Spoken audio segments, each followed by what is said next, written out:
Thân chào cả nhà, không nên xem chùa đâu đó. Nhớ đăng ký, like, comment để ủng hộ team nha. Tôi đã thấy vụ tấn công của hàng xóm. Khi tôi định gọi cảnh sát, kẻ giết người gõ cửa nhà tôi. Nghỉ hè nhà mất điện. Nhà tôi là một tòa nhà cũ, một tầng chỉ có một cổng điện. Chỉ cần kéo công tắc điện xuống, cả tầng sẽ mất điện. Chắc lại là do cặp đôi bên cạnh gây ra. Họ tranh giành xem các chương trình truyền hình. Khi cãi nhau thì kéo công tắc điện xuống. Tôi đi đến cửa, nghe thấy tiếng ồn ngoài cửa. Tôi tò mò nhìn qua mắt mèo. Ông chủ sống đối diện nhà tôi đang lén lút ra khỏi nhà của cặp tình nhân bên cạnh. Chú làm kinh doanh hải sản. Mất điện sẽ có ảnh hưởng lớn đến ông ấy. Nửa tháng trước, cặp đôi cãi nhau và kéo điện một lần. Hải sản đông lạnh trong tủ lạnh của ông ấy về cơ bản là hư hỏng hết. Không ngờ cặp đôi này trực tiếp khiếu nại chú đến ủy ban khu phố. Hành lang đầy mùi hôi của hải sản thối. Ông chú không chỉ không muốn bồi thường, suýt nữa thì bị cặp đôi này làm cho lên cơn đau tim. Ông chủ rõ ràng ở nhà, nhưng không phải là lần đầu đi đẩy lên công tắc điện khôi phục cung điện, mà là đến nhà cặp đôi đó. Chẳng lẽ vừa rồi chú ấy đã đánh nhau với cặp tình nhân đó? Tôi tiếp tục quan sát động tĩnh ngoài cửa từ mắt mèo. Sau khi chú về đến nhà lại vào nhà của cặp tình nhân đó. Tôi lặng lẽ mở cửa, nhanh tay nhanh chân chạy tới nhà của cặp tình nhân đó. Có tiếng bước chân lộn xộn sau cánh cửa. Ngoài ra còn có âm thanh của các mặt hàng được kéo trên mặt đất. Một lát sau, có tiếng nước chảy sau cánh cửa. Trong đó còn có tiếng cưa đồ. Một khoảnh khắc, trong đầu tôi hiện lên một hình ảnh vô cùng khủng khiếp. Sợ hãi khiến tôi lùi lại một cách không tự nhiên. Tiếng lùi lại được người trong phòng nghe thấy. Ngay sau đó nghe thấy một tiếng bước chân dồn dập. Tiếng bước chân chợt đến trước cửa. Tôi nhanh chóng che miệng lại, giữ hơi thở, ngồi xổm dưới tấm cửa. Tiếp cận bốn phía, tôi có thể nghe thấy tiếng tim mình đập. Âm thanh chói tai, có người đứng ở cửa một lúc, hình như là nhìn ra ngoài qua mắt mèo. Tiếng nước lại vang lên. Tôi nhanh chóng quay về nhà. Về tới nhà tôi thở phào nhẹ nhõm, may mà mình thoát được một kiếp. Phải nhanh chóng gọi cảnh sát. Khi tôi gọi cảnh sát, bên cạnh có tiếng mở cửa. Tôi không gọi, mà là một lần nữa quay lại cửa, nhìn qua mắt mèo. Cái nhìn này dọa cho tôi chân tay mềm nhũn đứng không vững. Ông chủ đó đang đứng trước nhà tôi, nhìn chằm chằm vào cửa nhà tôi. Ông ta dùng tay lau mắt mèo trên cửa nhà tôi. Quan sát một chút, tim của tôi như trong cổ họng. Không khí lúc này như bị đóng băng lại. Thấy vẫn chưa xong, ông chú lại nhẹ nhàng kéo tay cầm cửa nhà tôi. Không kéo được cửa ra, ông ấy lại suy nghĩ một chút, lại gõ cửa. Âm thanh không to cũng không nhỏ, không vội cũng không chậm, vừa phải. Tôi sợ đến nỗi sắp khóc, không dám mở cửa, giả vờ như không có ai ở nhà. Ông ấy vẫn ở đó, tỷ lệ nhìn bằng với tỷ lệ sức mạnh. Lại gõ lần nữa, không ai trả lời. Ông ấy lại trở về nhà của đôi tình nhân. Lần này xong thật rồi. Tôi hoàn toàn quên mất việc gọi cảnh sát, nhìn chằm chằm vào mắt mèo. Không biết bao lâu, ông chú lại một lần nữa ra khỏi nhà của cặp tình nhân đó. Ông ấy nhìn xung quanh cửa một lúc, sau đó nhanh chóng cầm hai túi phồng, túi nhựa màu đen mang về nhà. Ông ấy đi lại giữa nhà mình và nhà của đôi tình nhân đó bên cạnh rất nhiều lần. Tổng cộng 10 mấy túi nhựa màu đen có kích thước khác nhau, mang về nhà mình. Sau khi những công việc này được thực hiện xong, ông ấy mới đẩy công tắc điện lên. Điều này nhắc nhở tôi đang trong trạng thái xuất thần. Tôi đang làm gì vậy? Gọi cảnh sát đi thôi. Lúc bối rối, bố tôi đi làm về rồi. Ông ấy hình như gặp được ông chú bên kia cửa. Hai người nói chuyện với nhau. Tan làm rồi à? Đúng vậy, chú đây là giờ đi hay vừa mới về? Đại thúc phản ứng rất nhanh. Vừa mới về, bố đã tới cửa rồi. Ông ấy gõ cửa 2 lần.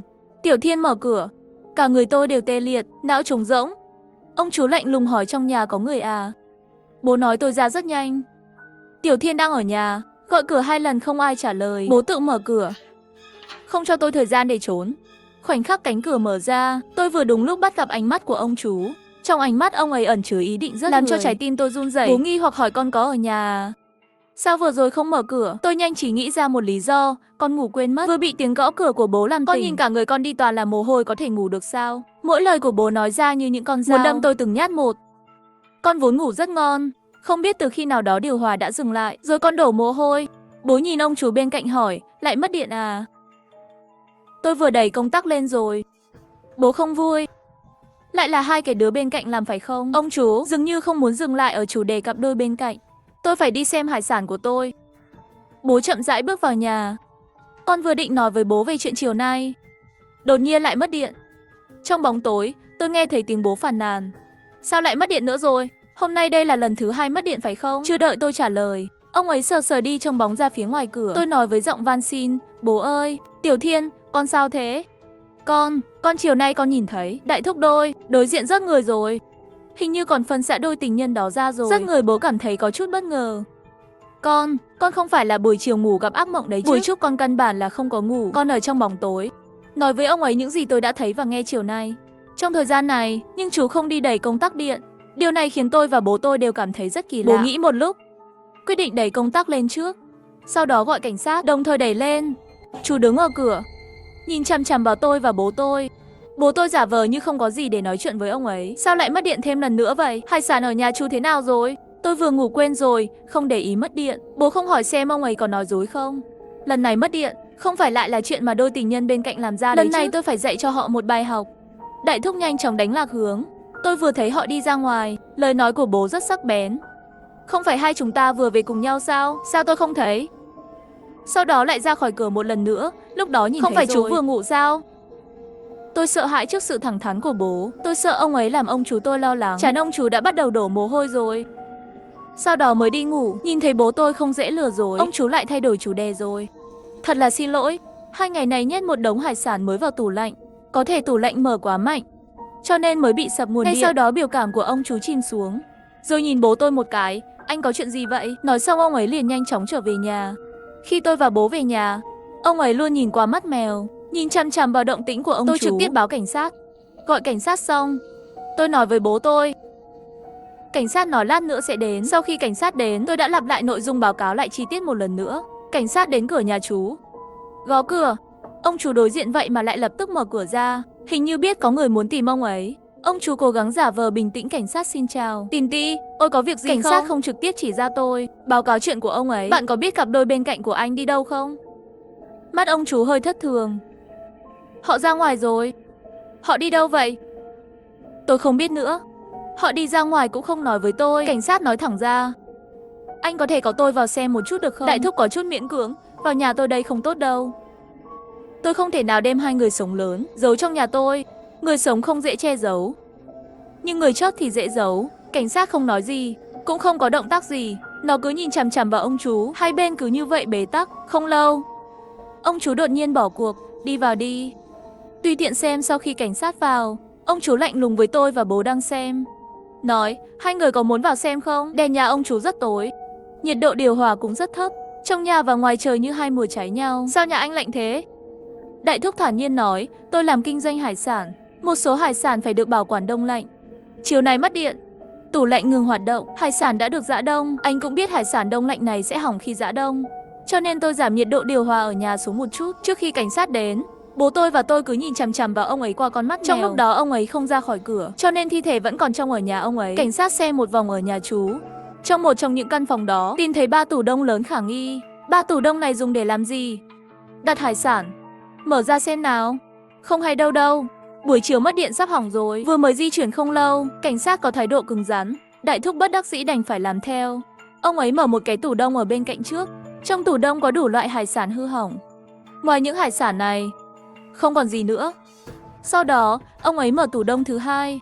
Giống như cái đầu tiên, cũng là tất cả các loại hải sản. Và khi đến tủ đông thứ ba, ông chú đã hơi do dự. Cảnh sát, bên trong đều là hải sản hư hỏng. Nó bốc mùi. Vẫn là không mở thì hơn. Thái độ của cảnh sát rất kiên quyết. Mở ra. Chú miễn cưỡng mở tủ đông thứ ba. Tủ đông mở ra, mùi hôi thối. Chỉ thấy bên trong đầy những cái có kích thước khác nhau. Túi nhựa màu đen. Nhìn thấy những túi nhựa màu đen quen thuộc này, tôi thốt lên, chính là cái này. Đây là cái túi mà ông ấy đã cầm từ nhà của cặp đôi đó về. Lời này vừa nói axi, tương đương với nói rõ ràng với ông ấy rằng là tôi đã báo cảnh sát. Biểu cảm của đại thúc trầm xuống, nhìn tôi một cái.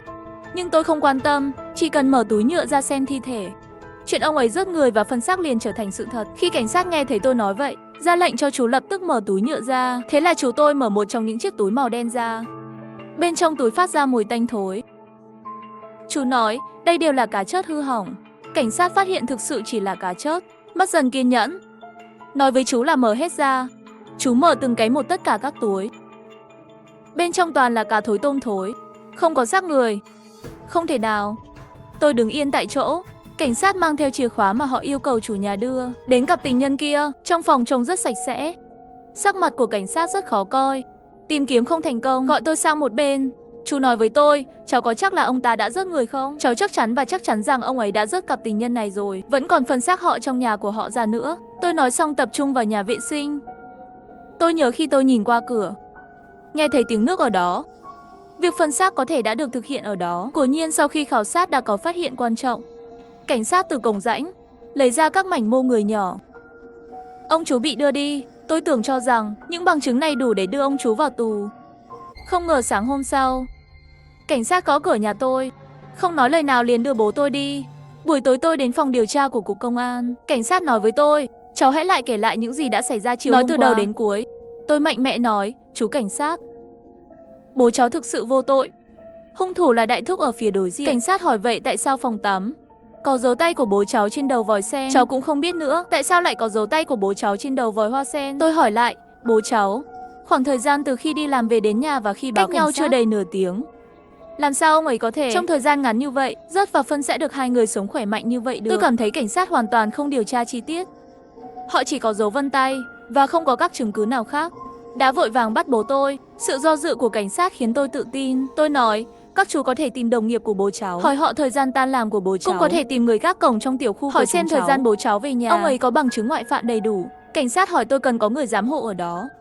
Vì vậy, họ đã gọi mẹ từ lâu rồi. Mẹ tôi là bác sĩ pháp y, cũng làm việc ở cục công an. Khi cảnh sát hỏi tôi, mẹ sẽ báo cáo điều tra hiện có, xem từ đầu tới cuối 2 lần, hiểu chuyện gì đã xảy ra.